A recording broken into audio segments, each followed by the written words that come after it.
everyone. Welcome back to the Healing Words podcast. Claresa Baggs believes forgiveness is a gift we give ourselves. She's an award winning filmmaker, international speaker, published author, and humanitarian. That's a far cry from her past of abuse, violence, and trauma. She joins us today to detail that transformation. Thank you for joining us, Claresa. Thank you so much for having me. It is my Okay, pleasure. the title of your book, you're an author, is called But First Forgive Yourself, Embracing Self-Forgiveness to Heal from Trauma. I want to know the benefit of self-forgiveness as it relates to trauma, but I also think I want to start with a working definition of forgiveness. I believe that forgiveness is means that we are letting go of certain things that are restraining us from growing. Forgiveness, as you've heard before, forgiveness is not for the other person, it's for yourself.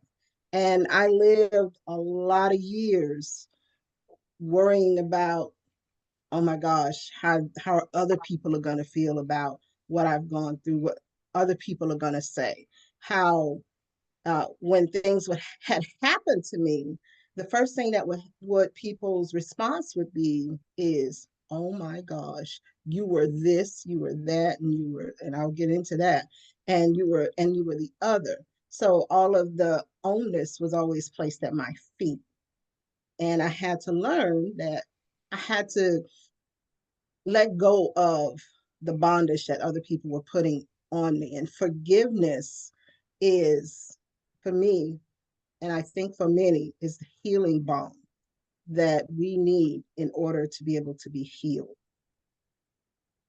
It Okay. suits you. Okay. Now, I saw a post on your Facebook page that said, and it's paraphrasing a scripture, it says, "What does it profit one to be mean to a child?" And I think Yes. that's a perfect segue into the way you were brought up, some of the things that happened to you. So let's get into that.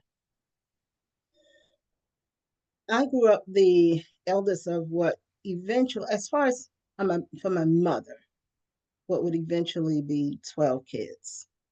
So uh, my mother had me at 15, so she was a teenager. So, of course, like many families, our grandmother took care of us.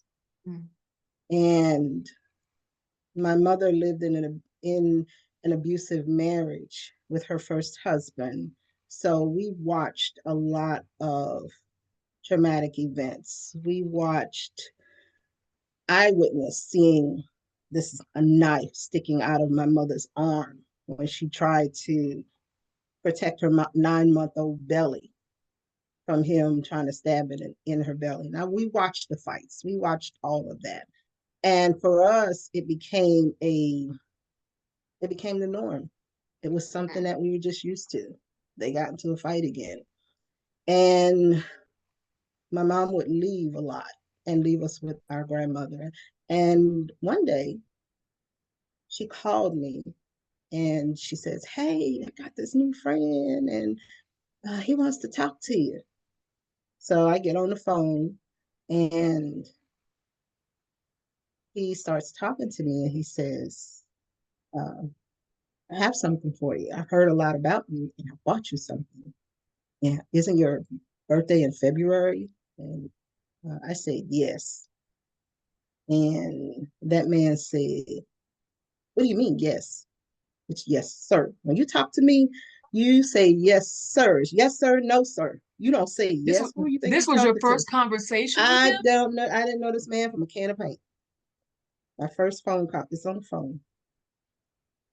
And all I could say was, yes, sir. And little did I know that that person would rock the very foundation of everything that I thought was good in the world. And my mom brought him home, and that's when the control started. That's when the divisiveness started, separating siblings from each other. Mm. My grandmother was our protector. and she made the mistake of complaining to one of the neighbors about how she thought we were being treated. And that neighbor ran back and told my mom. And so my grandmother got put out on the street. Oh no. And at one point, we were not allowed to speak with my grandmother and my aunt for a year. Imagine that we were growing up with her. But a time came when I was moved, myself and one of my sisters was moved from public school to private school. That's where the separation came into place. You know, when you see a lion hunting, many times he will run out and scatter the herd Mm, and find one of the weakest ones. And mhm. that happened to be me. Why And did you call yourself the weakest one? because I I was always humble, always. I always spoke softly. I didn't do a lot of stuff. I was in books consistently. At that point Mhm. in my life, I don't laugh. My favorite book was the dictionary. I would read the dictionary as a little kid. I I would did the read, same thing. oh I my, read the encyclopedia. I didn't read this. I read the dictionary. I even read this huge novel of the Lynchburg Baby, and I probably was like second grade. The best book that ever came into my life was Wow. the thesaurus. Mhm. That was like manna from heaven. But I digress. I'm getting off subject. I'm sorry. And so he started. It was very controlling. The household. It was controlling to the point of how we moved our eyeballs. If I'm looking at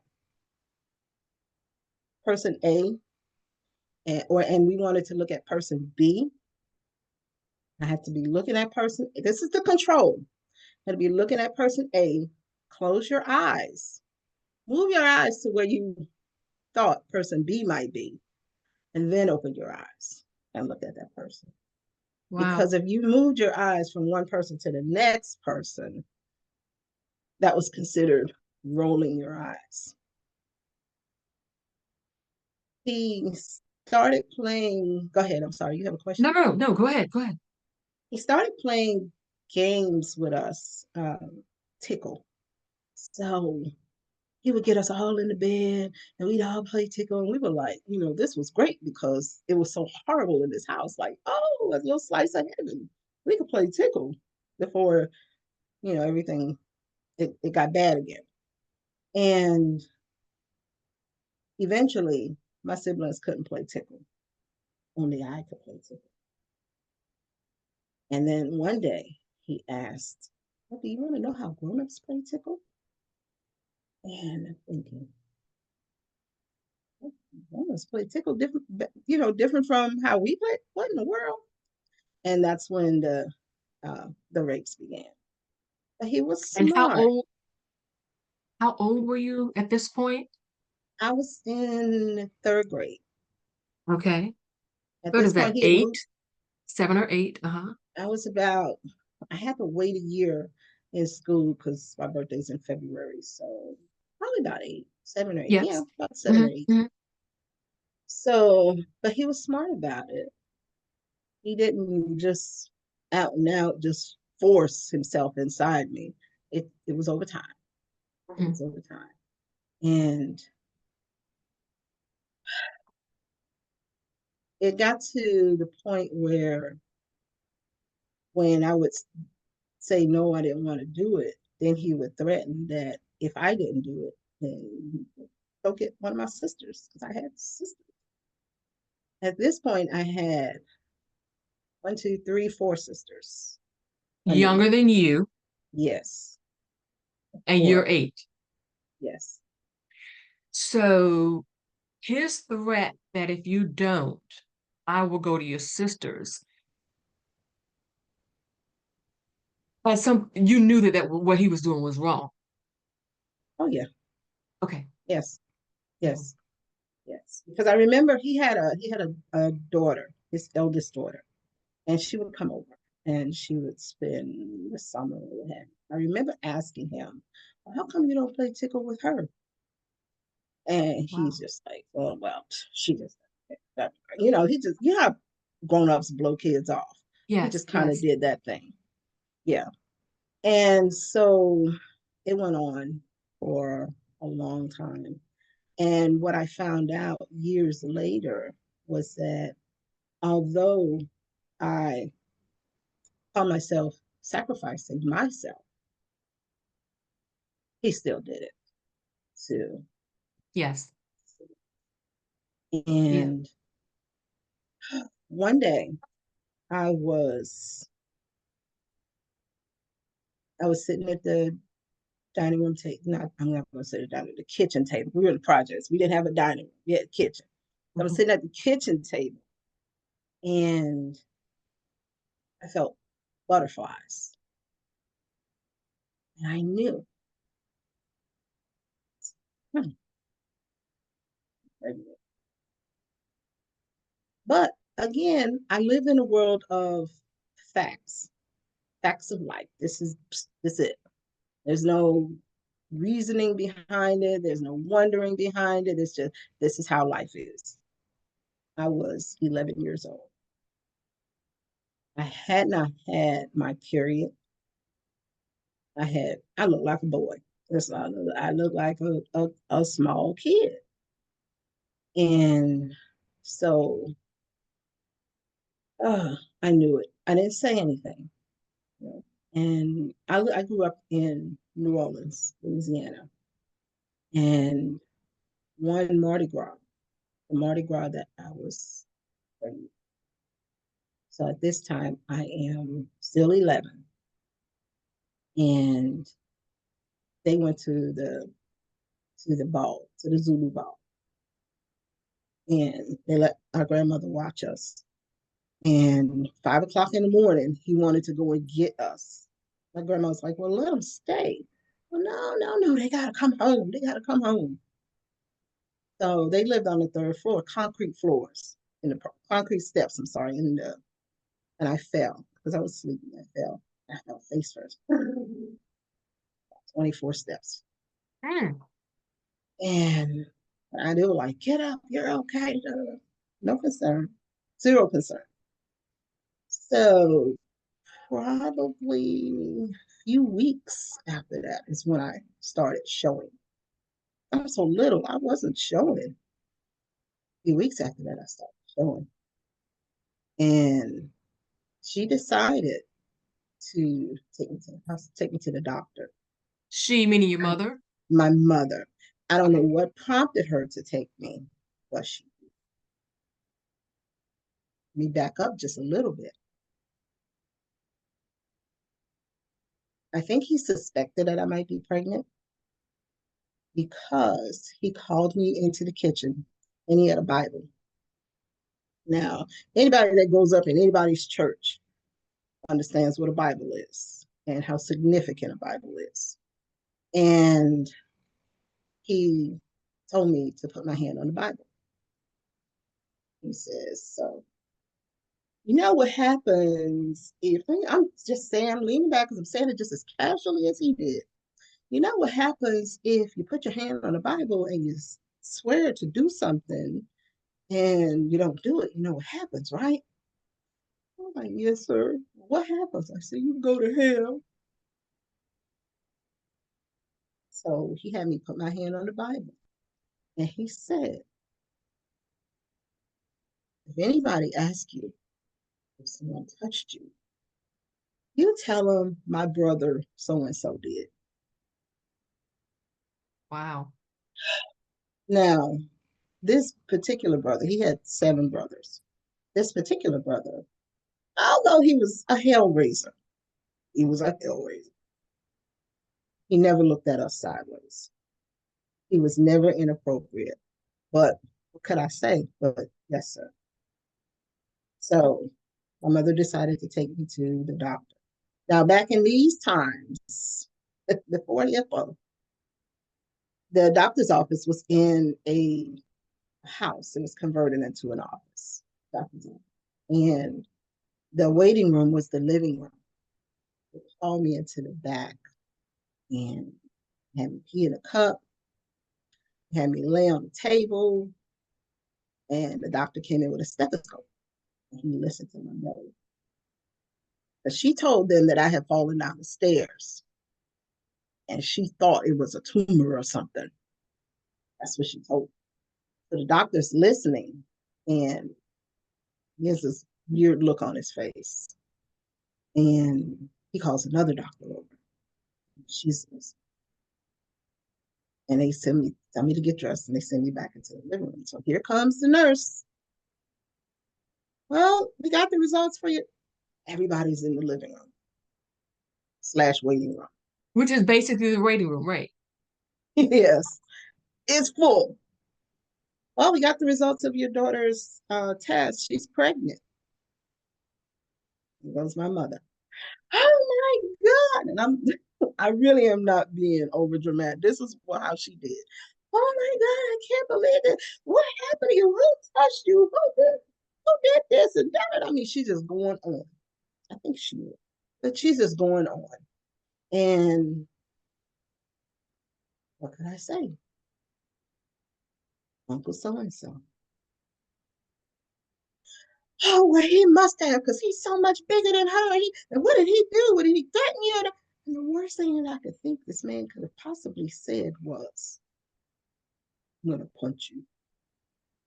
I couldn't think the man said he's gonna kill me, he's gonna beat me up, he's gonna none of that. I'm gonna punch you.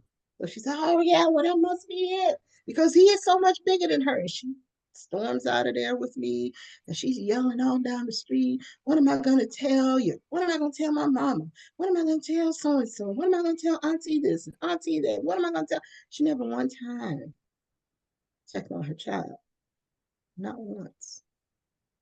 I want to ask you a question here because you said did I hear you say that you think your mother thought you were pregnant? Yes. Okay.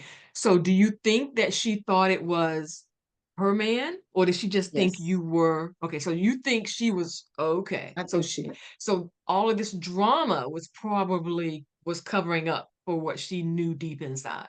Tell you why I say that. Okay. Okay. So she's gonna kill this man. She's gonna kill this uncle, right? We had guns. We had a lot of guns. We had long guns because he hunted. We had a cabinet full of long guns. So she grabs one. And gets to the house. She grabs one, and she's going on and on and on about how she's gonna kill his brother. She puts me in the car. They live 2 hours away. She puts me in the car and she drives me to this man's mother's house. And she's telling them, well, there's no cell phones then, right? This is the 70s. There's no cell phone. And how she's gonna kill him because he did this and he did that to her child. And she's just going on. And the whole while I'm thinking, oh, she's gonna kill him. And if she kills him, I'm 11 years old. I should not have to be thinking this. If she kills him, it's gonna be my fault. But if I tell, I'm gonna go to hell. What do I do? She gets me in a car with one of their sisters. And the sister's driving, my mom's in the passenger side seat, and I'm sitting in the back on the bench seat, right smack in the middle. And the sister is going on. And she's telling me about if I were her child, how she would get an extension cord and she would beat me between my legs. And she's going on to tell, I mean, I'm petrified. I'm a baby. And she goes on to talk about how she was a virgin when she got married and how big her husband was and how he tore her up. I mean, and I'm sitting there going, oh, and my mom is in the front seat just amen it. Just amen it. We get back to the house. I think someone called him and told him that because he never showed up. Get back to the house. I'm going to go to hell, but I cannot let her kill this man because I really believe she was going to kill him. So I said, well, Mom, I got something to tell you. And she said, well, what do you want to tell me? I said, well, I said, it wasn't him. Well, who was it? And we called him Daddy. I said, well, it was Dad. And she goes back in the house and she says, oh, so now she's saying, still, I'm the bad guy. Now she's saying it wasn't so and so. It was. We get back in the car. Now, mind you, she's gonna kill him, the uncle. We get back to the house and she just ranting and raving. He calls me into the kitchen.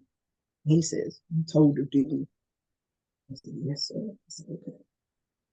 I don't know what he told her, but his punishment for raping her child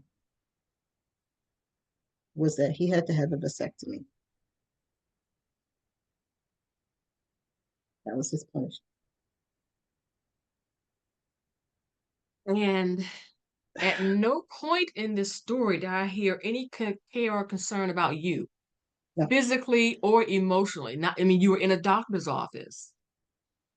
There's a no. 2-hour ride to the uncle's place and then 2 hours back. No one said, how are you feeling? Are you sick? Are you okay? Okay, so he gets a vasectomy. Um, that's it. It doesn't stop. I mean, he gets the vasectomy, but now he's got free reigns. He doesn't have to worry about getting any of us pregnant again. And you say any of us because you didn't know it at the No, time, but you weren't the correct, only one. correct, correct. Okay. And so 20 26 days into my 12th birthday, I gave birth to my daughter by C-section. Okay. And now, mind you, I'm still a kid. So the fact that I'm having a baby, the enormousness of it didn't register. Because you're a child. You don't see And all she that. was just gonna be another kid because I got all these other siblings. She's gonna fall in line with the rest of the siblings. So I'm just having a kid. So I go into the hospital because my blood pressure was high. And oh, well, I gotta go see an obstetrician. So, now if an 11-year-old girl comes into it, it's gonna It's a somebody getting mandatory called. reporting situation. Right, It's right. gonna But back happen. then, right. Back then it wasn't. And he was like, well, no, I mean, he kind of made the suggestion that it looks like you've been with somebody that's bigger than a little boy. And then she had me making up names of little boys that's in the projects with us. These men will Right. never know, that my mom had me making these names up and giving their names up as fathers to my child. So I went in the hospital because my blood pressure was high, and it actually was kind of cool while I was in there. And I say this because having all the siblings, you had to share. I'm in the hospital. She was born in March, so it's getting close to around Easter time, right? I got a brand new coloring book and crayons. I'm a kid. Oh my gosh. The fact that I had a belly and I'm about to have a baby, Right. You're that pregnant, was, yeah, that but you're happy that you have a coloring book I of had your own. to myself. So Peter Rabbit coloring book and 8 crayons. Oh my good Lord. I was winning. I was excited. And so I'm sitting in my bed, my legs crossed, and I'm just coloring.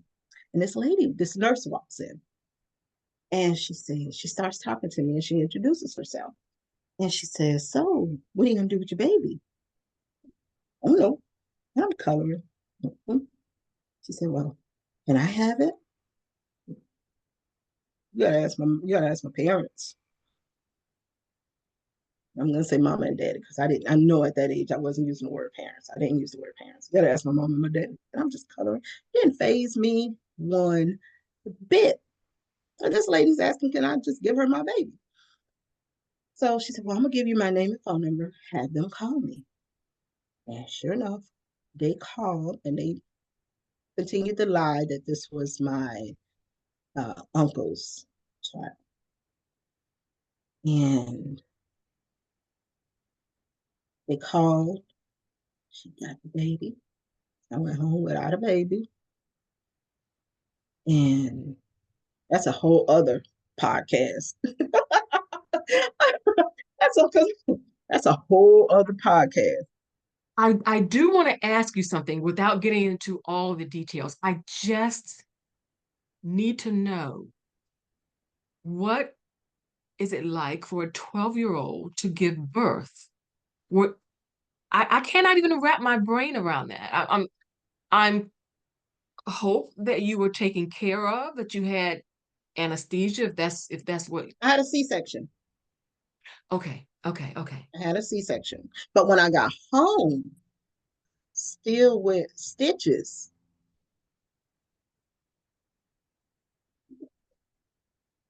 on my little trip outside of the hospital to go home, she brings me this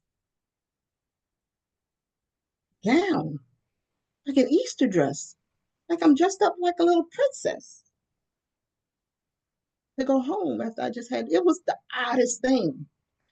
But as soon as I got home, she says, "Go take that dress off and go and get in there and go wash some dishes. Oh, you just had a baby, you'll be okay."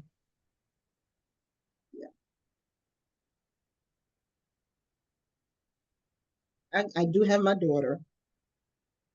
That was a process. That's a I whole was other gonna say podcast. that sounds like it's a whole nother. So now we're on podcast 3. So okay, so you have your daughter. Yes, Okay. I do have my daughter.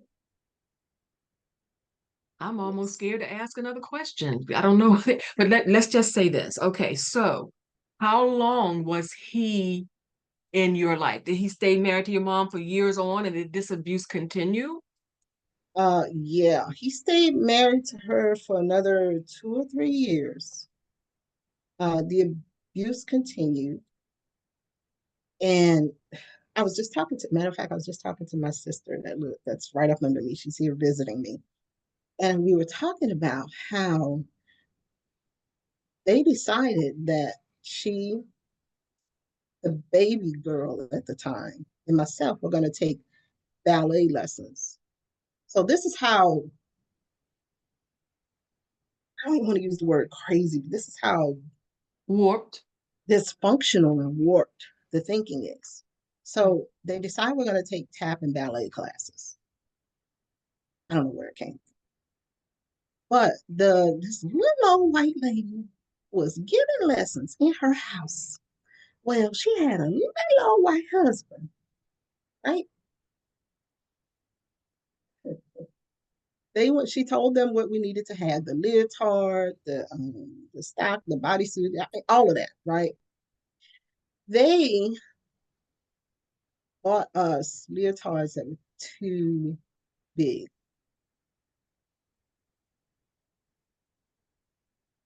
Don't fall out of your seat.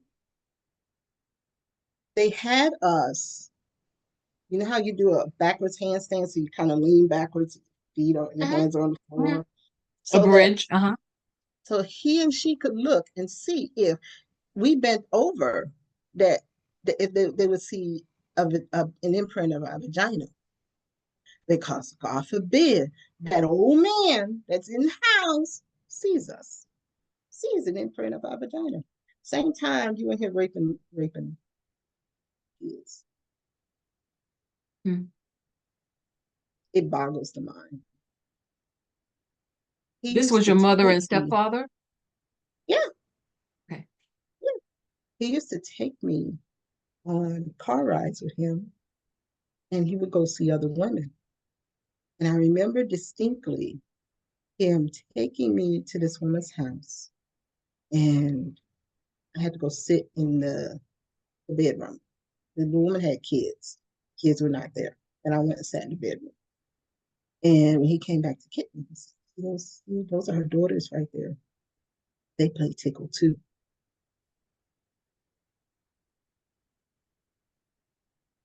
Wow.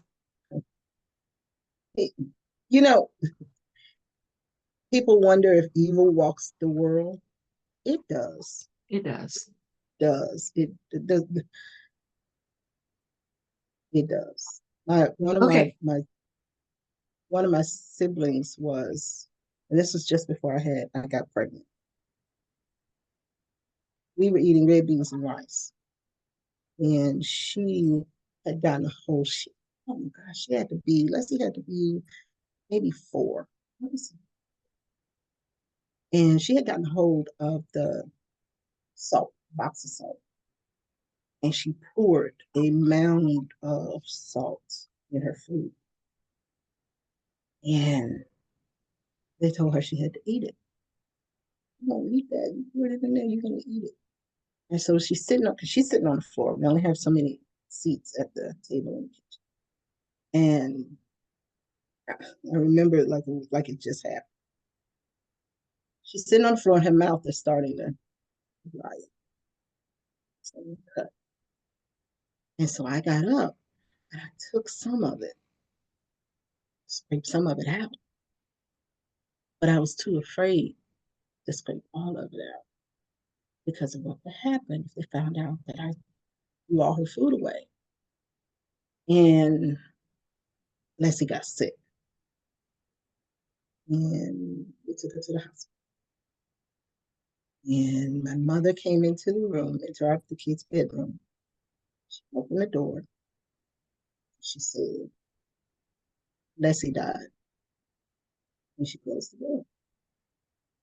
And left us in there in stunned silence. This was related to the eating of the salt Yes. and the raising of the blood pressure and all that stuff. Come And in. what they said was, she said that the doctors said that her upper bowels locked on her. Mhm. That's what she said. Yeah, within a few days, she was gone. She was gone. Wow. There are And lots so of at this stories. now at this point, this is after you've had this is I'm trying to figure out your age This at is this just point. before I was pregnant. Okay, So I okay. probably was about 6 or 9. 7. So 9. Okay. Yeah, he was there. So probably about 9. It wasn't too Okay. long later that I was pregnant.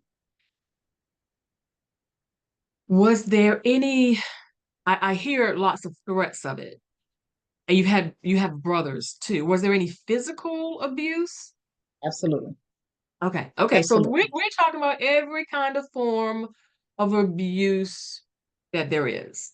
Now, he didn't dole out the physical extension cord, wood, what have you, whatever those abuses were. He didn't dole those out. She did. But usually all he had to do was say something. Like, again, I still have stitches in my belly from my C-section. And at this time, because remember I told you I read, so I'm writing too. And I don't know what I was, I think I had a diary. But I remember in the diary calling her a bitch. He read it and he told her, and she beat my ass with stitches in my belly. I had to remind her that she was going to bust my stitches. This is with an extension cord. We learn, kids who are abused learn how to nurse their own wounds. They learn how to hide their own wounds. Um, One of the things we also learn how to do is to lie. You have to. It's We not learn how, even lying. It's really you're protecting your life. I'm having, yeah, some flashbacks self-preservation. while you're talking, right? Absolutely. Okay, I want to ask you a question. Was there ever a point in your childhood where you felt this spirit of despair, like it's never going to change? It's always going to be like that. Did that come on gradually, or did something happen? Was it a result of an event? It was a culmination of everything that was going on consistently. And so I began to have suicide ideations. And I would lay in bed at night and try to figure out. I didn't want to feel any pain, so let me just say that. So, but I would lay there and try to figure out, so how can I do this and how can I do this? I don't know a whole lot of suicide ways to kill yourself as a kid. Just what I maybe saw on television. And I would get up and I would go in the knife drawer and I would look at this one particular knife and try to figure out, okay, so do I just stab myself? Do I just like fall on it? Or how do I do this? And this was constant. And then one day, my sister's name is Pamela, by the way, the one that I was just talking to. One day, I had a dream. And in this dream, my mom was combing my hair. You sit between your mom's legs and she's combing your hair. And this person came to me and she says, come here. She said, come here, Toonie, I want to show you something. Toonie's my nickname. And so I got up and I went with her. And she took me into this room. And the room was pitch black. I mean, you couldn't see your nose in front of your face. That's how black it was. And in this room, on the left side of the wall, were three huge museum-sized paintings with the gold frame, the decorative frame. And over each picture was a picture light. Mhm. And so we start walking. And the first picture, I'm walking closest to the pictures, by the way. The first picture I see is what we are taught that Satan looks like. Pitchfork and he's all red and the Red horns. with horns. Uh-huh, Yes, uh-huh. yes. And so I scurry past that one. I get to the next picture, and it is a picture of what we were told Jesus looked like. Blonde hair, blue eyes with a little halo over his head. Logic told me, even as a child, that that third picture was going to be God. So I'm going to this picture, and she puts her hand out, and she stops me, and she says, he's not ready for you yet. She said, you cannot see his face. He's not ready. He has things for you to do before you can see him. How God decided to tell me, a child, that I had no idea, but I said, okay. And it was the end of the dream. And I never tried again. But Okay. God used to come to me in dreams. I used to be, I, but sometimes the dreams wouldn't come back to me with the meanings Right. until later. Because I used to have a dream that I would be sitting out, stand in the backyard playing in the dirt, just drawing in the dirt. And there would be this person standing next to me. And this person was dressed like you would expect a shepherd to be dressed. And this person had a staff, but they never said Never said. anything. They were just there. I was never afraid. And it wasn't until adulthood that I realized, oh, that the penny dropped. You were there the whole time. Even when I thought he abandoned me, particularly when I was angry with him.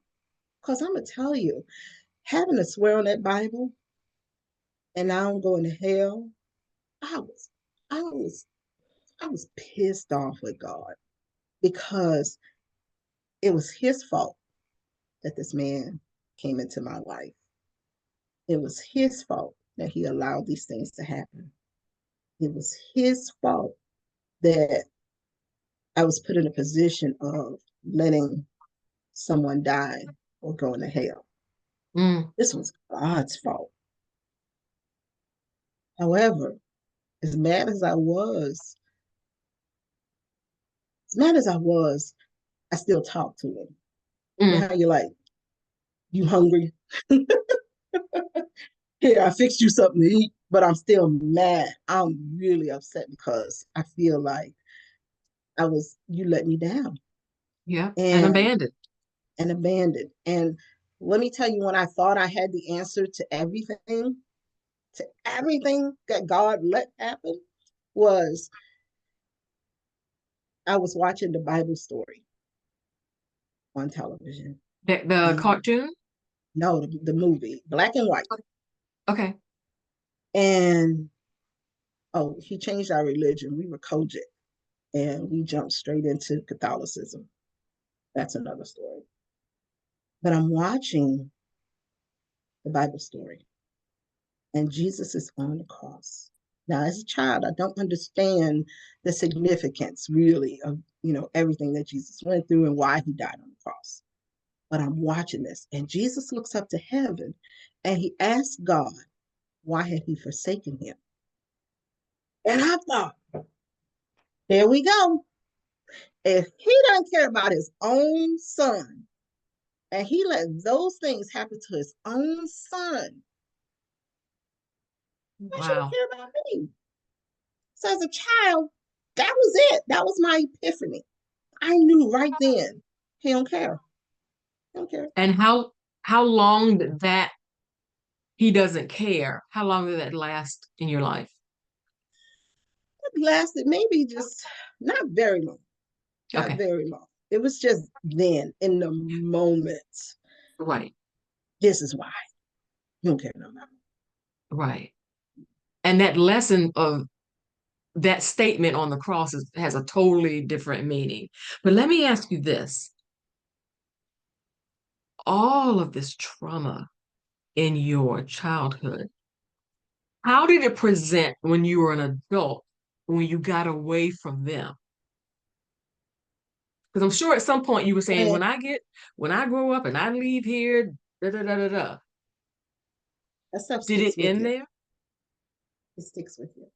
Because my maiden name, my our maiden name is Marcel. And he decided that he was going to start calling us Marshits. And he and my mother used to tell us that we weren't shit, never were shit, and would never be shit. And when you tell a child that over and over and over, they internalize that. And it's one thing for somebody else to say it, but if your mother's saying it, this person knows you better than anybody. So if they're saying it, they have to be right. They have to be. What is your mother's relationship with her mother? Was she abused as a child? If she was, she didn't tell us that. I know that, and even speaking with my aunt, her sister, there was no indication of that. My mother, I remember my aunt died a couple of years ago, and I'll never forget. We were, so I've done the ancestry DNA thing, and my Mhm. aunt said, she says, no, she in. I think I'm gonna go ahead and do that ancestry. I can't hear you. She says, I'm gonna do that ancestry thing, but don't tell Uh-huh. anybody. I said, well, why? She says, I'm just hoping I'll find a better sister. Oh, Yeah. okay. And that whole Marshit thing carried me into adulthood. My self-esteem was not good. There was a And time, go ahead. there was a time when I worked for a major insurance company and I was an instructor. And they would allow us to basically write your own reviews because they were not micromanaging me. You go and do what you have to do and tell us what you did. And my reviews would always be blank. I couldn't do it. And it's still a problem for me. I was unable to write my own reviews. I was unable to toot my own horn because in my mind, nobody wants to hear from somebody who ain't shit. What am I gonna say? So even now, until recently, even someone would ask me to write my bio, right? I would go and find something that somebody wrote about me and copy it and just alter it a little bit and say, here's my bio, because I couldn't write it. I didn't know how to say, hey, this is what I do, and this is what I do well. This is who I am. Look at me. Didn't do it because that followed me around. And what would happen is and I know you're going to ask me what changed to make me start to realize the whole forgiveness thing. What happened was I realized that there's it can't just be me. It can't. I would see stuff on television that people would say things had happened to them. It can't be me. And the hurt would come when people would find out that I have a child that's close in age to me. And the knee Judgment. jerk, yeah, oh my, I was fast, I was hot in the ass. These literal words people would say. I can't believe you got pregnant. When I was a little girl, all I wanted to do was play with baby dolls. If I was looking at a boy, my mama would. And I'm thinking, I wish my mama had. I wish she Right. had. Mm-hmm. And so the more I started talking to people, I started working with people in this at-risk neighborhood as Bible during Bible study. And these kids would come over. And some of the stories the kids would kind of tell, or I could kind of sense some of the things that were going on with them. So I thought, man, I wish that people were there for me the way I'm trying to be there for them. Right. And so I started a nonprofit organization. And doing that is where I started getting more community involved. Mm-hmm. And from there, I started the talk show Still Surviving. But doing the nonprofit, I would host the prom dress event. And the reason I did that is because when I was in fourth grade, the church came and said, hey, so this mother and daughter want to buy someone a, a church outfit. I mean, a Christmas Easter outfit. And he chose me. And this lady took me to the store and she bought me a white dress and she bought me white patent leather shoes with some lace socks and a slip. And I remember how that made me feel. And I remember feeling like I want and I'm a child, but I want other people to feel this way. Now, if you asked me this lady's name, I could not tell you, but I But remember you remember how you felt with that dress. how it felt. Oh my gosh. And then on the flip side of that, and this will explain why. Then I learned how to make sure people don't feel a certain way about something else. I We did a Secret Santa. They didn't call it Secret Santa back then, but the same in school. And this girl bought me a gift. And the gift was in a little ring box, little jewelry box. And it was wrapped in nice paper and it had a bow on it. We went many Christmases without gifts, many Christmases with nothing.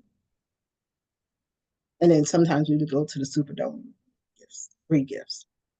But there were many Christmases. So I would go up under the tree every night. Oh, Pamela, I would look at this gift and I memorized the paper and I would hold it. And in my mind, I would imagine, could it be rain? Could it be earrings? Could it be necklace? Oh my gosh, what is it? I'm getting a gift. The magnitude of that was, oh, I, that was life. And then one day I went up under there and the tape was kind of messed up a little bit. But I thought that I had handled it too much. I had messed it up a little bit. So I just kind of pushed it back down on the side. And here comes Christmas morning. Oh, I get to open my gift. Pam, I get to open my gift. Can I call you Pam? Yes, yes. I get to open this gift. So I take my time and I peel the bow off and I don't mess up the paper. And then I slowly peel the tape off, and lo and behold, there's a jewelry box. Now open the jewelry box, and there's a white cushion in there that the jewelry sits on. I don't see anything but a white cushion that the jewelry sits on. I immediately pull the little tab to look under there. There's nothing. I was heartbroken. Oh my gosh. I was heartbroken. And I told my mom about it. She's like, I can't believe she did that. Well, I'm thinking, you'll never defend us, but you're defending us, right? You're defending me. So she goes to the school. Well, she says that she went to the school and she complained that the girl gave you an empty box and yada, yada, yada. And the lady saying, oh, no, I put something in there. And now I got jewelry in a box. Well, she went ahead and bought you something else. It was a coloring book. This was my present. I know in my heart of in my soul, I know they took my my gift out of the box. In my God Himself would have to come and sit down next to me and say, "No, girl, they didn't take it." God Himself would have to come. But I remember how that made me feel. So I've lived my life trying to ensure that nobody ever felt that way.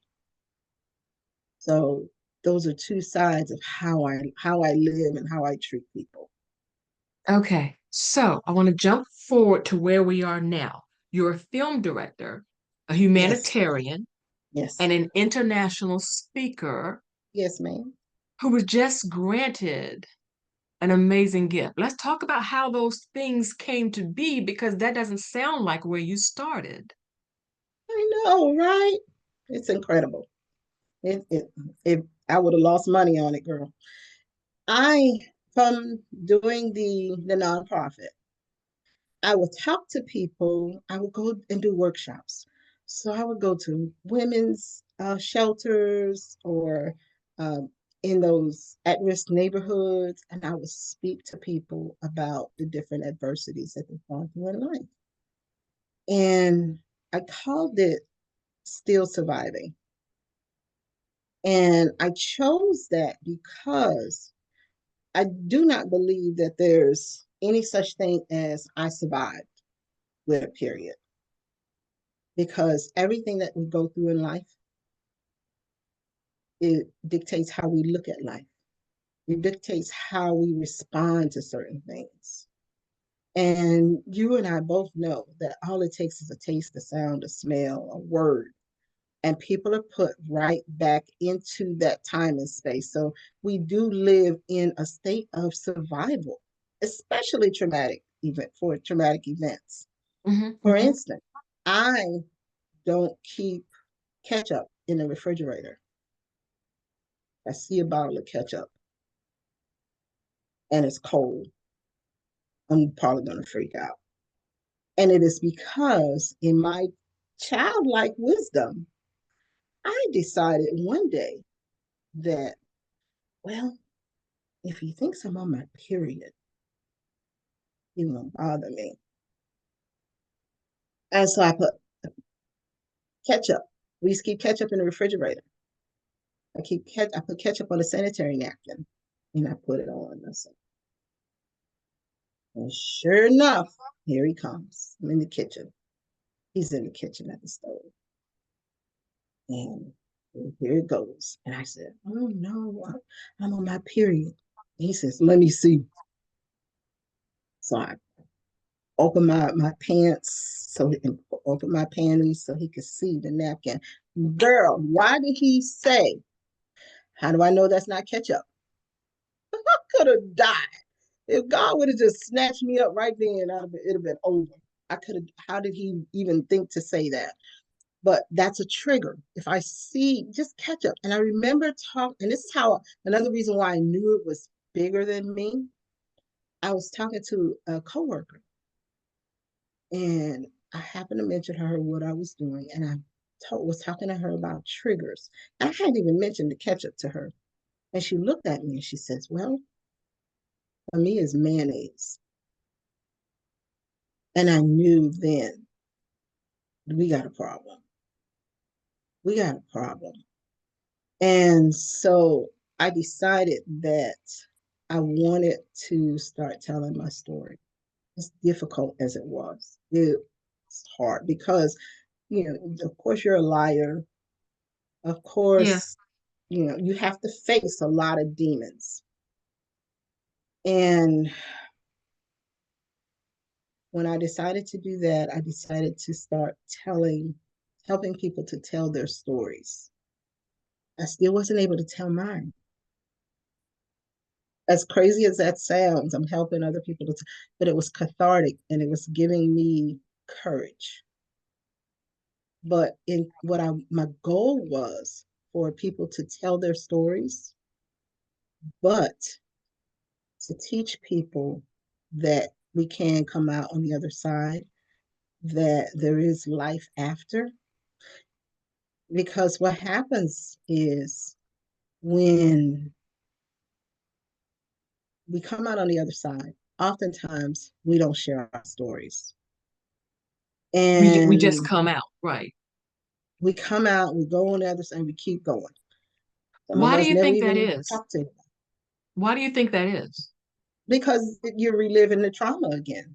You're You're living the reliving the trauma, trauma and you're dealing with the shame, you're dealing with judgment. And so I'd rather just, okay, so I made it out of here. Let me just move on.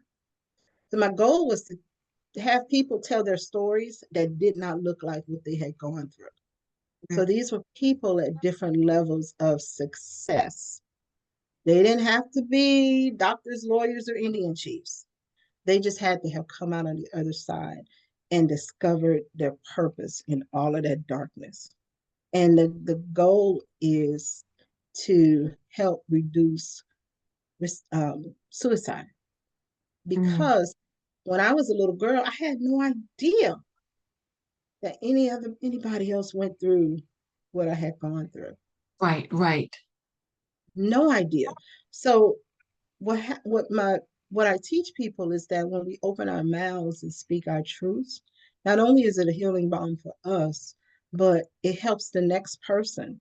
Because if I am someone who is struggling and I am contemplating suicide, I don't have anybody. I've lost everything. And I'm sitting next to my best friend, and my best friend is talking badly about another person who happens to be going through what I'm going through, but they don't know that I'm going through it. What do I have to lose? This is my best friend. So we have to guard our tongues. This is my best friend. And if he or she feels this way about me, what's left? Right. Why shouldn't I kill myself? Why shouldn't I just check out? I'm trying to change that. I'm trying to teach people that we are more alike than we are different. But in order for us to move forward in whatever healing we're going through, we have to first decide that we are going to forgive ourselves for whatever participation we had in whatever happened. Whether we feel like we let it happen, whether we feel like we caused it to happen. A lot of trauma victims take on the shame and they take on the Right. responsibility. And even for me, I thought, well, maybe I should have said something. Maybe I Mm, should have done this, or I should have done that. Or if I had stopped this or stopped that, or if I had done whatever, then maybe these things would not have happened. It's my fault. It's my fault. I didn't yeah. protect my siblings enough. It's my fault. Hmm. You're already the oldest of 12, so I can see how it would seem natural for you to take quote unquote ownership. Yes, Do you see in this line of work that you do that victims take on far, far too much responsibility? absolutely. Had I not done this, then he would not have gotten upset. If Right, only I had not said that, then she would not have gotten upset. If right. only I had dinner ready. If only I had not worn that. And sadly, many victims of various types of abuse feel like they were the reason why these things happen. If I Right. were better, if I did better, if I looked better, if I Hmm. spoke better, if I cooked better, Right. none of these things would happen. And we know that's not true. We know that. But we take on the responsibility. And many times it is because if I do it right, they won't be mad and they'll love me Mm. and they'll love me So, better. so in your work, you are allowing people to tell their stories Yes, and you are removing the burden of that responsibility and you're teaching the importance of self-forgiveness. yes, Okay. All three of those things. yes. I do a program Mhm. called The Release. And during the release, I have dissolvable paper and people will, and this is just a portion of it. So people will write on this paper all of the strongholds, all of their shame, all of their guilt. They will write it on these papers. And I have a big bowl of water and they take turns going to this bowl and they drop this paper in and they stir it around and it's dissolved, it's gone. The key is whatever you're releasing into the universe, you have to let it go. Mm, You have to let it go. And now sometimes we will slide, we will backslide, and we'll start feeling bad about certain things that we thought we had let go of, especially when people come back into our lives and remind us of certain things. But the release is powerful. When I did it in Africa, at first they thought it was witchcraft, but no, and I talked to them about, their own power, the power that they hold. I even right. had some women who did not read or write. They wanted to participate, but they couldn't write anything down. They didn't do any of that.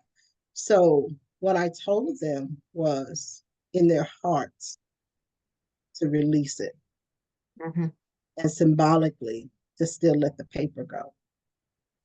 And I will tell you the joy, the joy, the joy everywhere this is performed. And I have these little mirrors. I don't think I have one in front of me, but I have these little mirrors. And the mirror is a flip mirror. On the outside, it says open to see what God looks like. And they open those mirrors and they see themselves. Wow. And it's a powerful, powerful breakthrough for so many people who thought that they were not worthy, who thought that God had turned his back on them. I'm on a mission to save some lives. Tell us about the honor you were just bestowed. I received my honorary doctorate in social work. It was incredible. There were there really weren't any words. I was supposed to give a speech. I cried and I cried because I'm not supposed to be here. I'm supposed to be dead. I never in a million years thought that I would live to see 18 years old of what is Mm. supposed to be here. Not 18. And now I'm almost 60. Never had I thought. So I hear spirituality there, but did you have any mental health um, support? Did you get therapy? I did. I did. Okay. And I remember the first time I went to therapy, the man said, "Oh, I want you to put things in the little boxes." And I'm thinking, what in the world? You put them in boxes, try to separate stuff out. Yeah, nah, I'm not going to deal with this dude. He's a quack. He was on to something. He knew what he was talking about. But for Right. me, it was like, I'm thinking, put in a box. Yeah, no. But going to therapy has been extremely beneficial. I am an advocate for mental health therapy. We grew up, particularly in the Black and brown households. What happens in Right. my house stays in my Stays house. in my house. But let me tell you, growing up Catholic, we would miss church, we would miss mass for whatever reason, and we'd have to go to confession. Mm. But we missed mass because the adults said we couldn't go. So you go to confession and you say, "So I didn't come to church Sunday because, well, guess what? You're punished for that." So you're punished on both sides. And I remember talking to the priest who would come to the class, and I asked him, I said, "So the Bible tells us that we are to honor our mother and our father." He says, "Yes." I said, "So that means we got to listen to what they say." "Yes." I said, "But the Bible also says we got to come to church." "Yes." I said, "But what if my parents tell me I can't go to church?" He said, "Oh no, you gotta go to church." I said, "But what if they tell me I can't go to church?" "Well, but you gotta go to church." I said, "But if they tell me I can't go to church and I sneak off and go to church, then I'm not honoring my." So it was the whole religion thing was Confusing. bad. It was bad. Um, so for the longest time I had to leave. Really, it took a while for me to come around to I can have imagine. dealing with. Oh, So you say that he was your abuser, your primary abuser, was in your life like 2 or 3 years after the birth. Did your mother remarry? Have you seen him since then? I would see him. I would see him, yes, because he didn't move too far from us. He was staying with one of his women, probably about 2 or 3 blocks from us. And but he never came back into the household, but a lot of the abuse still happened on with my mother. Okay. Yeah, Is your mother still with us? yes, she is. And what kind of relationship do you have with her? I have an okay relationship. Okay. Um, you know, I remember when my grandmother died, and I remember trying to bargain with God. And I said, "Let you have my mom if you give me my grandma back." He didn't do that. Kept the grandma. And so not a great relationship. I remember one day she came to me and she says, "So let me tell you about this dream I had." This is at the time she's married to the next husband. "Let me tell you about this dream I had." "Okay, what's the dream?" She says, "I had a dream that I walked in the kitchen and you and Kenneth were having sex on the kitchen sink." Is Kenneth her new husband, her husband at the Yes, time, the or new husband. What? She said, and I said to you, now this is my mother saying this to me. She said, and I said to you, you already took one husband, you're going to take another? Who says that? So that really broke my heart. I think that broke my heart more than everything else she's ever done. You were still a teenager. Yeah. I'm counting in my head. You about 15, 16 then? Yep. Yes, ma'am. Yes, ma'am. If you had not learned the power of forgiveness, do you think you would be where you are now? You know, Self-forgiveness. I remember, so my favorite movie, and this is how I learned to forgive and not to harden my heart. My favorite movie is like proof of life question. So if I get kidnapped, the Ten Commandments with Charlton Heston. And there's a particular scene where the voiceover comes on. So Moses is kind of struggling through the desert. And the voiceover comes on, and he says that after God had beaten Moses, basically, after he had beaten him down until he could be fashioned into what he wanted him to be, then God could work with him. So in my mind, I thought, okay, so this is God trying to do something with me because I'm remembering this dream. And also in the Bible, in the book, it talks about how Pharaoh had hardened his heart.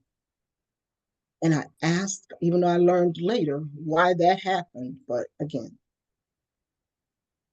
I remember thinking that, or telling God, please don't allow me to harden my heart. I don't want to be one of those people who treats people badly because of how they were treated. I did not want to be that person. So I asked him to please not let that happen to me. And it didn't. And I treat people with empathy. Mm, And I always try to consider why people do what they do. mm. And I remember somebody coming to me saying, "Oh, well, so and so, this girl over there, she got two babies, and she's only 14, 15 years old." I said, "Wait a minute, So that sounds wait a different minute. to your ear. Right. Yes, you don't know how she got these babies. You don't know why she had these babies. So I need you to stop just perpetrating whatever lies are going on." But what it also made me do, which people might take as, I hope nobody takes offense to it. What it also made me do was press pause when someone says that they were raped. I don't automatically believe them Hmm. because I accuse someone of rape. I falsely accused this man of rape, and he had not done anything. He hadn't even spoken ill to me. Let me, okay, so did he ever get any, was there any blowback for him for that? I know charges weren't pressed. No. Um, okay. And I remember not long after that, probably a couple of years after that, he was at the house. My stepdad's gone, but the brother is there along with the baby boy. And we're sitting on the back porch, and I'm terrified. When I tell you, it's as if my blood just coagulated and couldn't move. I was terrified because I knew that I had lied on this man. He's got to hate me. I knew what I did was wrong. And then he says, "Come here to me. I want to talk to you." I was like, "Oh Lord, yes, sir. I'm in trouble. I lied on this man." And he says, "I didn't touch you, did I?" I said, "No, sir." He said, "My brother told you to say that, didn't he?" I said, "Yes, sir." I'm crying. He says, "It's okay. He said, I don't blame you. He said, I figured he had something to do with it. I don't blame you. It's okay. It was as if the weight of the world lifted off my shoulders. Hmm. How sweet is forgiveness? Wow. And if he can forgive me for that, I can certainly forgive myself for what I perceive as my own shortcomings. Right. But really, again, because we're probably on episode number 5 if we go down this road, but you had no other choice. What else could you have done? I could have let him die.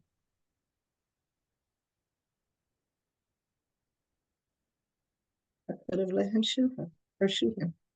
Where can our viewers find you on the internet, website or anything like I'm on Facebook, of Okay. course. My website is claresabaggs.com. Okay. They can find me on Instagram. They can find me on LinkedIn, just Okay. about everywhere. Okay. I will put all of that in the liner notes. Are you working on any project now? I know you just got back into the country, right? I did just get back into the country.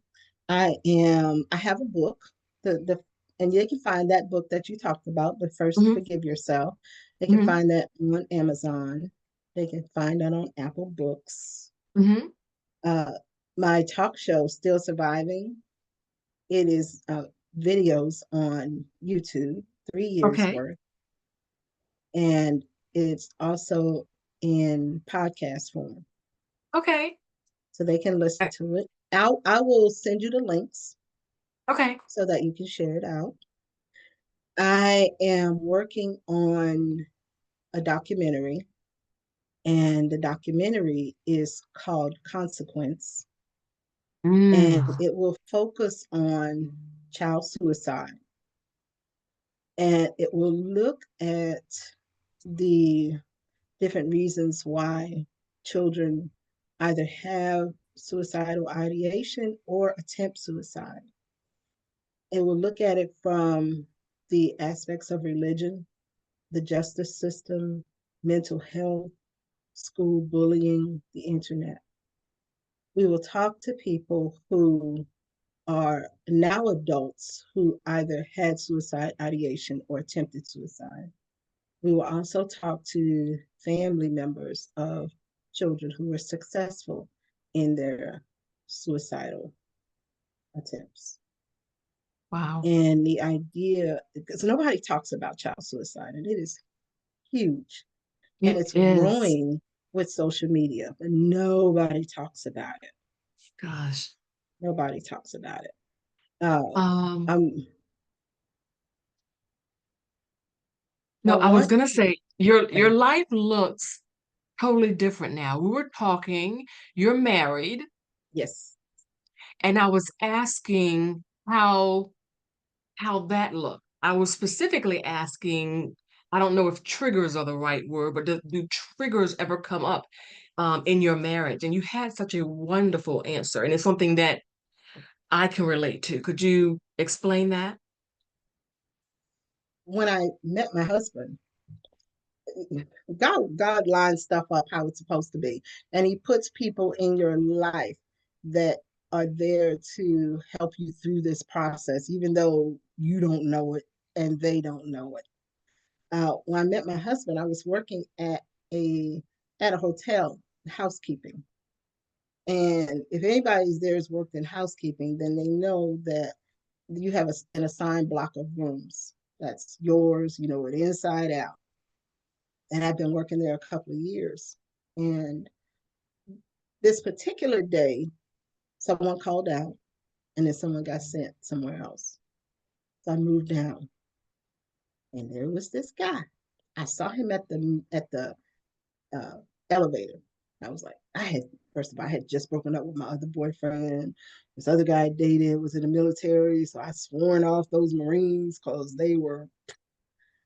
And here he is. I'm like, whatever. Get to the room, lo and behold, it's his room. And I'm just talking to him because he's just a customer. And but I leave out of the room, and something in my spirit just said, "That's gonna be my husband." I didn't know his full name. I didn't know who his mom and daddy were. I didn't know if he was. I didn't know if he was cuckoo for cocoa puffs, but I knew that was going to be my husband. And lo and behold, God worked it again, and boom, I was back in this room. And he left me a note. And I still have that note. We've been married almost 40 years. And I still Wow. have he left me a note, and then I left him a note. And we still have both of those notes. And we went out on a date, and we've been together. And I never set foot back in those rooms again. All the time I worked there after I met him. Isn't that it was just for that? I am a Just for strong that. believer that you can do your healing work, your inner work, but at some point it's going to take connection with someone else because there's a yin and a yang, there's an interdependence. Um, there is something in you that can only be repaired through relationship, and you can only do so Yes. much yourself. Yes, And that God absolutely. will send you the right person.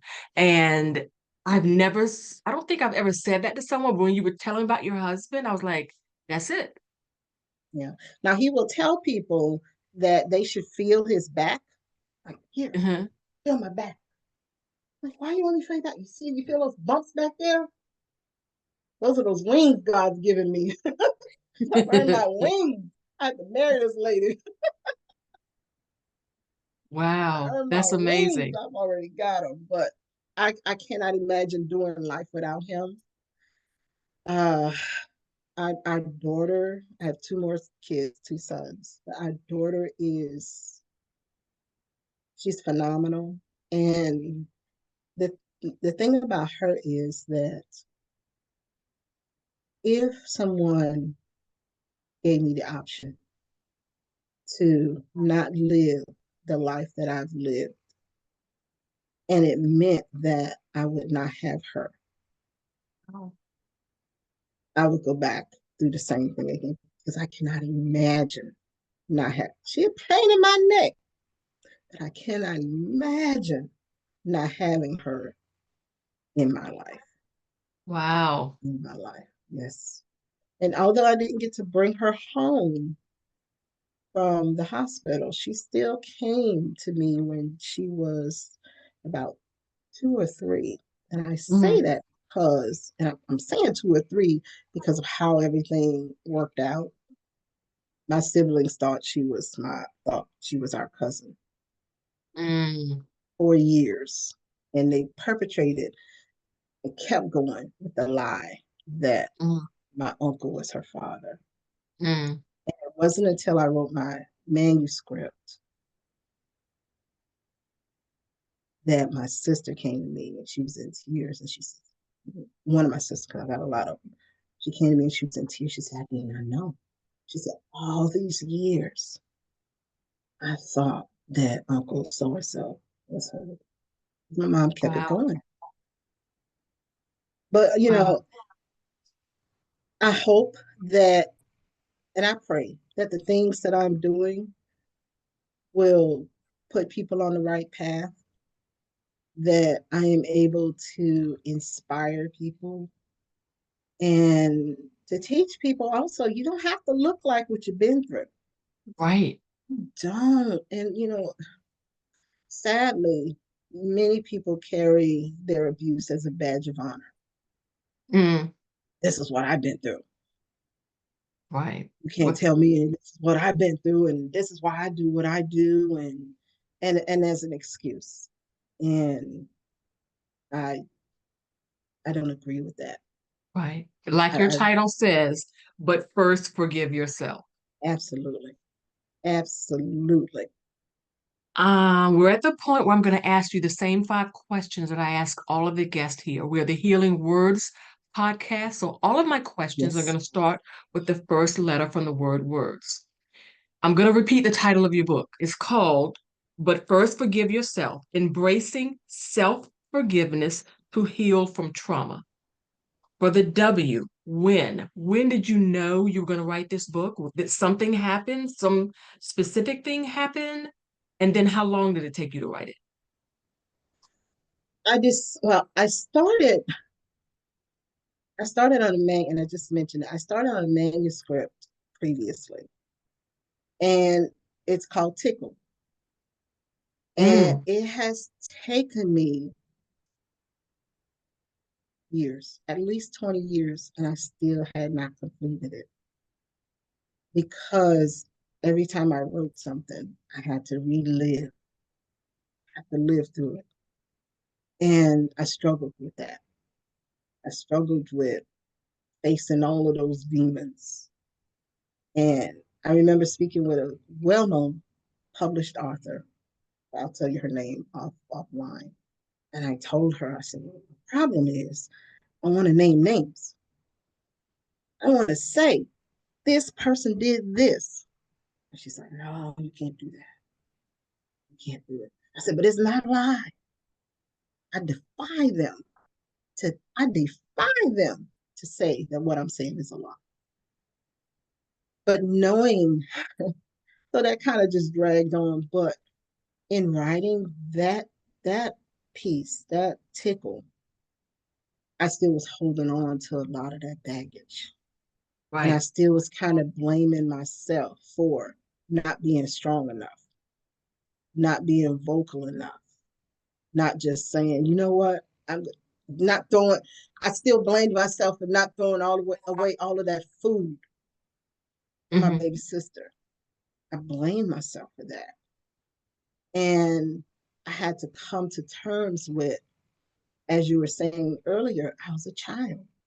I Right. had no control. I had to do what the grown up said to do.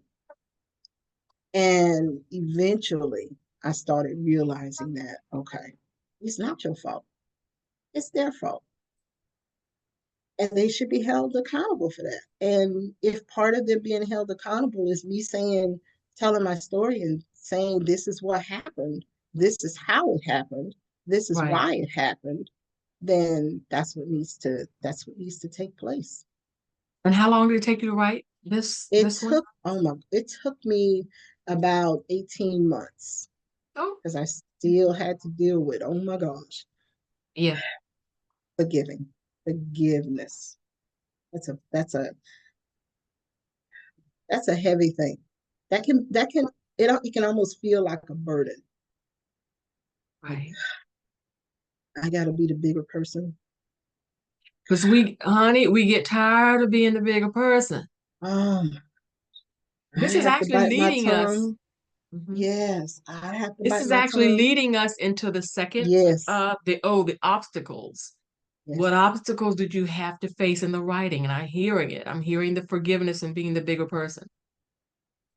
The hardest thing is realizing that they're never gonna come clean.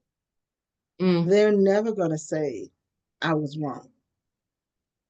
One of my biggest struggles is Mother's Day. I was gonna say that mother wound has got to be, yeah.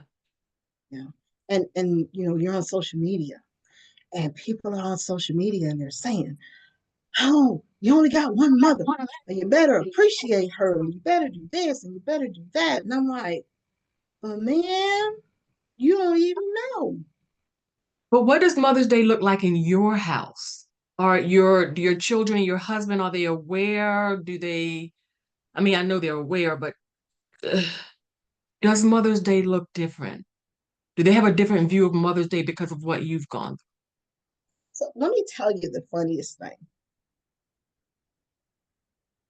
My kids, except for my second son, my second child, my kids, even my husband to some degree, don't really want to talk to me about what I talk about.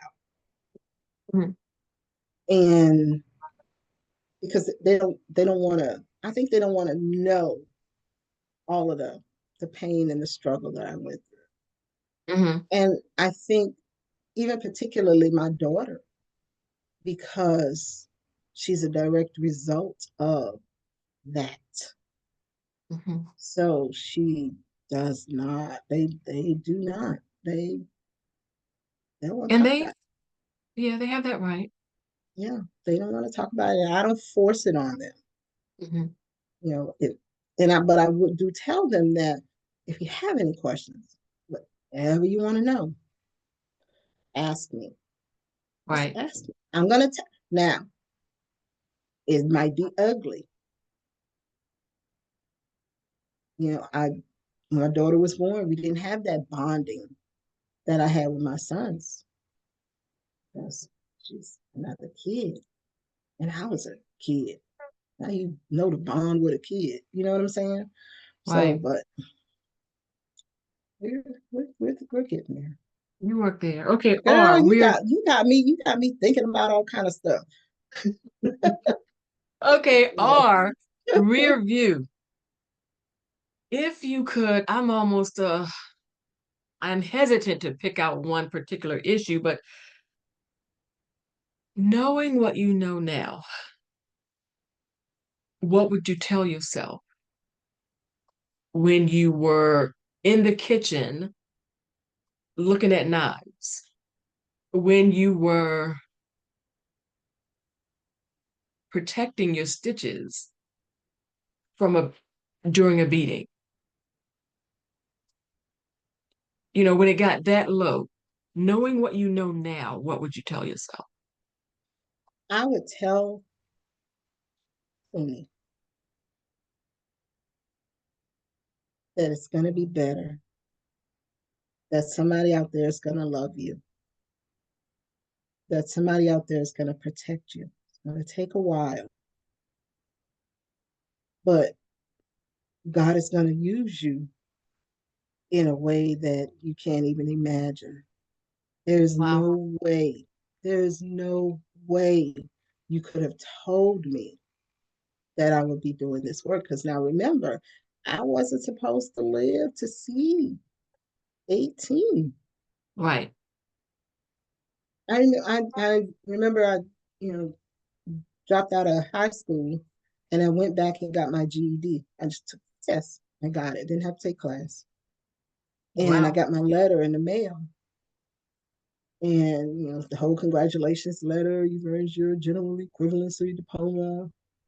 And I brought it to my mama. And I said, Mom, look. She says, hmm. Wow. My Okay. goal, I have grandkids, and my grandmother was my end all to be all. And I always live so that my grandkids remember me how I remember my Your grandmother. grandmother. She very religious, but she had two prayers. It's how God works. God does crazy stuff.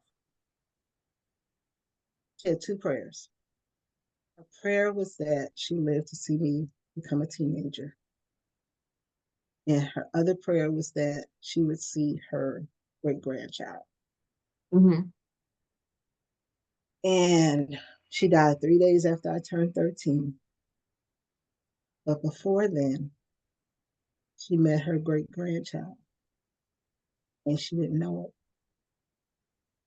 We went to her job had she's worked at a hotel and they had a big old family fair with rides and horses and all kinds of stuff at the fairgrounds.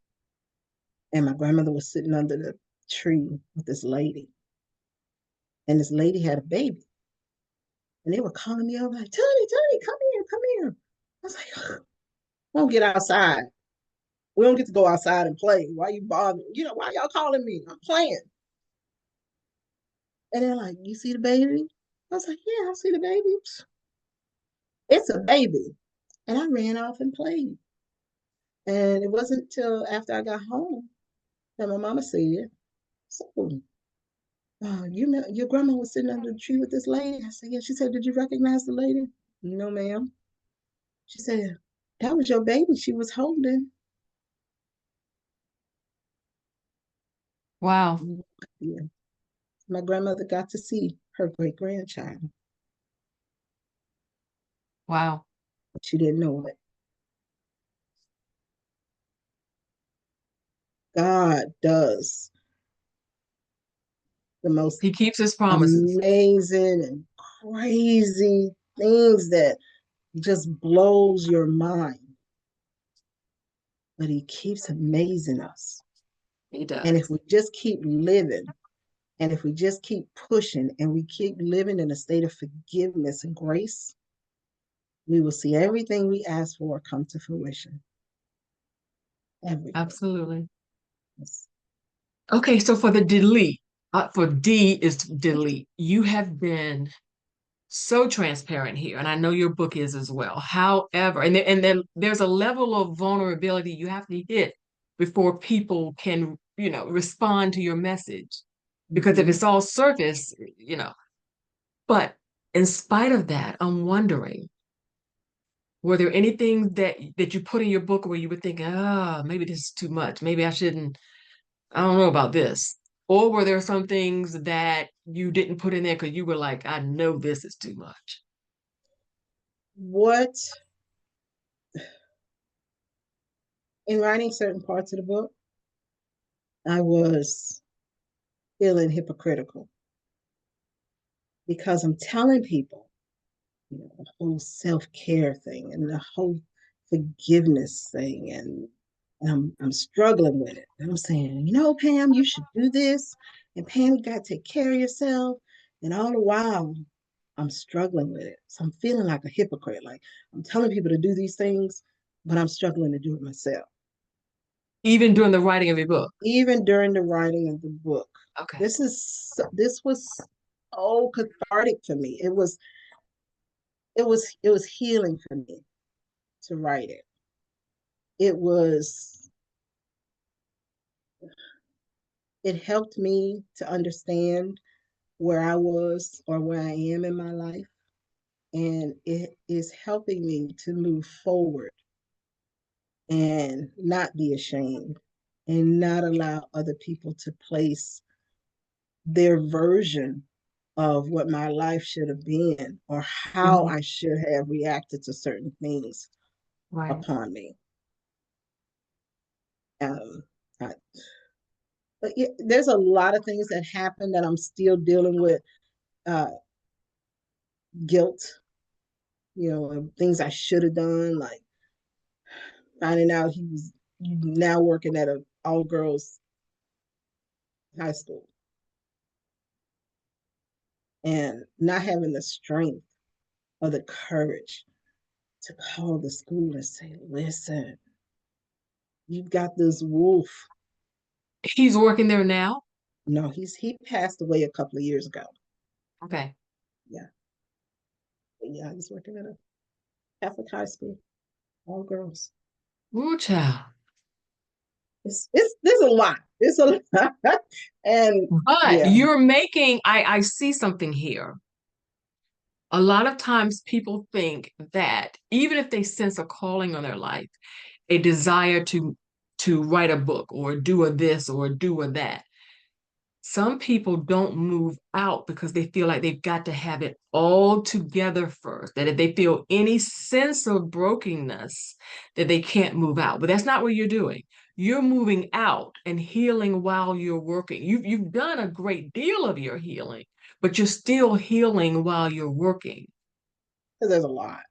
To your point, when I started the talk show, I would tell people, I don't know what I'm doing. I'm flying by the seat of my pants. God put this idea in my brain, and I said, okay, let's do it. Call people up, hey, let's do this. I don't know what I was doing. Nothing. And I thought the first body of work was horrible. I'm like, what high school kids did this? You know, but then people would come back and say, but you, to your point, they would say, but you did it. No matter what it looks like, you still put You it did out it. there because there are people who are sitting around with a vision and haven't acted on it and Right. still waiting for the perfect time and the perfect money and the perfect everything in order for It's it to not line up. perfect. That's You right. just get out there and move. Just do it. Just Let's make it happen. And I Absolutely. challenge the people that are listening to this. I challenge them to get out of your comfort zone, get out of your fear. Be okay to be uncomfortable, but you have to be willing to pay the cost. Mm, Sometimes the cost is being called a liar. mm. Sometimes the cost is people removing themselves from your life. Have those two things happened to you because of this book or because of you telling the truth? Oh, yes. Yes, my mother still calls me a liar. One of my brothers, says I'm lying, but I know the things that happened to my other siblings that I Mm, learned as an adult. And I learned, why some of them walk around with anger. And for instance, we were going to, my mom will be, she'll be 75 next year. And one of my siblings and I wanted, let's throw her a party. And can't get a lot of my siblings to bite because they're not there. right. They're not there. And she hasn't changed. Mm, She has not changed. She has not changed. So, she pits her kids one against the other. So, yeah. and so I can't be upset with them for that because, and somebody told me, they said, well, I can't understand how you still have a relationship with her. And my knee jerk answer always has been, well, God says that we're supposed to honor our mother and our father. And this lady told me, she said, well, he said honor them. He didn't say you had to be bothered with her. He didn't say you had to have her in your life if she's bringing you misery. He didn't Mm. say that. And I thought, you're right. My goodness, I hadn't even thought about that. Conditioning. Yes, It's your conditioning. yes, yes. But I had to learn. I actually, even talking about forgiveness, people might find this strange, but I forgave. He died. He died, and I'm laying in my bed, and there's this this energy that's standing next to me while I'm laying in my bed, and I knew it was him. I knew it was him, and I just said, "I forgive you," and he disappeared. It was easier. It has been easier for me to forgive him than to forgive my mother. Wow. And the reason for that is you are my mother. You're supposed to die for me. You're supposed to move heaven and earth for me. Mm, He owed me nothing. He didn't care anything about me. He owed me nothing. Not a drop of my blood ran through his body. But you are my mother. mother. And I would so that, kill somebody behind my children. So I can't wrap my mind around that. So it's hard for me to say, I forgive you. I'm still working on that. I really am. okay. Yeah. The work continues. Yes. Clarissa, I want to thank you so much for joining us this evening. This has been something that I know I'm going to be thinking about this in the next few days. I am going to put all of your contact information in our liner notes, and I implore everyone to go out and get that book and to check her out on her socials. Yes. Thank you Please. so much. Thank you. I really appreciate you having me. I enjoyed this conversation, even though it was kind of a roller coaster. It I it was a enjoyed it. it was a lot, girl. It was a lot. But It you was know what? I Like you said, know. you've got to get it. There is the power in the forgiveness and the telling of your stories. Yes, Excellent. absolutely. All right, everyone. Thank you so much. And we will see you the next time on the next episode of Healing Words Podcast. Night, night.